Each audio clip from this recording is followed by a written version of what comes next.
Hi everyone, I'm Carly Krouse of the Indiana Gazette, and welcome back for another week of our high school football preview show. This nice, warm, sunny week, we're coming to you from Salzburg High School, where the Trojans are preparing ahead of Friday night's matchup against Purchase Line. Salzburg scored its first win of the season last week, a 35-32 victory over Blairsville, the first time the Trojans beat the Bobcats since 1996. In the win, quarterback Josh Gibbons passed for 227 yards and 4 touchdowns. Gibbons leads the area with 751 yards already and has a 212.7 passer rating. But he and the Trojans offense will go up against a Red Dragons defense Friday night that has allowed just 61.2 passing yards per game through the first 4 weeks of the season. Purchase Line is 3-1 and in third place in the Heritage Conference after last week's shutout win over Marion Center. The 3 wins matches their win total from last year, and the Red Dragons have made some major strides on defense since then.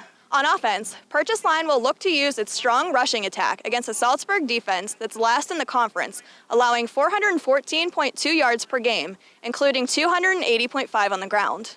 Last season, Salzburg beat Purchase Line on a touchdown pass by Gibbons with 24 seconds left in the game. In other Heritage Conference action, unbeaten Homer Center plays host to Penns Manor, which is coming off a frustrating loss against Ligonier Valley. The Wildcats lead the area in rushing with an average of 265 yards per game, but have complemented their run game and tried to keep defenses honest with a passing attack led by freshman quarterback Ben Schmidt, who has thrown for 504 yards. Penns Manor is last in the conference in rushing defense and will look for a way to slow down the Wildcats. The 1-3 Comets lost last week 42-0 and lost quarterback Adam Dumm for this week's game after an ejection in the fourth quarter. Penns Manor has put together some good drives this season, but has gained just 745 total yards through 4 weeks. Ligonier Valley, the conference's other unbeaten team and the number 2 team in the District 6 Class 2A rankings, welcomes United. The Rams have still only allowed 6 points this season, with the defense giving up just 29.2 rushing yards per game. Last week, in the win over Penns Manor, Ligonier Valley lost quarterback Sam Sheeter to a knee injury on the second play of the game.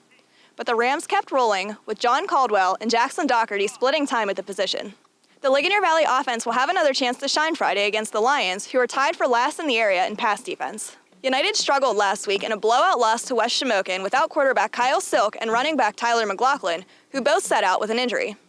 But the Lions are 2-2 and hope to go in the second half of the season healthy enough to make a run at a second straight playoff berth. West Shamokin found its rhythm on offense last week and looks to keep it going against Marion Center. The Wolves, whose passing game has come along slowly, put up 51 points against United behind a strong performance behind quarterback Tyler Lightcap, who was 8 for 8 with 4 touchdowns. Lightcap will make his return after transferring from Marion Center to West Shamokin in the offseason. The Stingers are still looking for their first win and will try to slow down a fast West Shamokin rushing attack that averages 232 yards on the ground.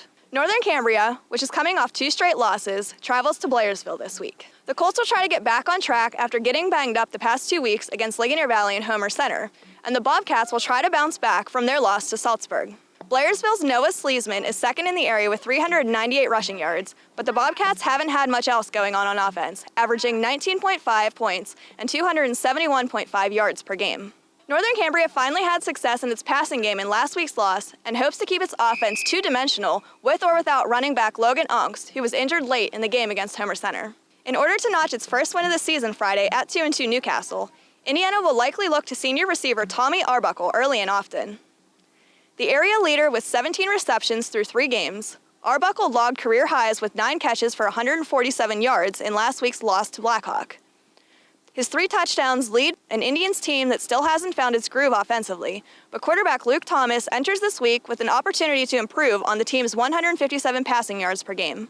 Also in the WPIAL, 3-1 Apollo Ridge plays host to 1-3 Burrell with a chance to get back in the win column in an Allegheny Conference game. The Vikings started the season 3-0 before a loss to Shadyside Academy last week. Senior quarterback Kyle Fitzroy has passed for 567 yards and 5 touchdowns, and the Vikings offense has averaged 346.5 total yards per game. Burrow lost the first-place seat in LaSalle 35-19 last week.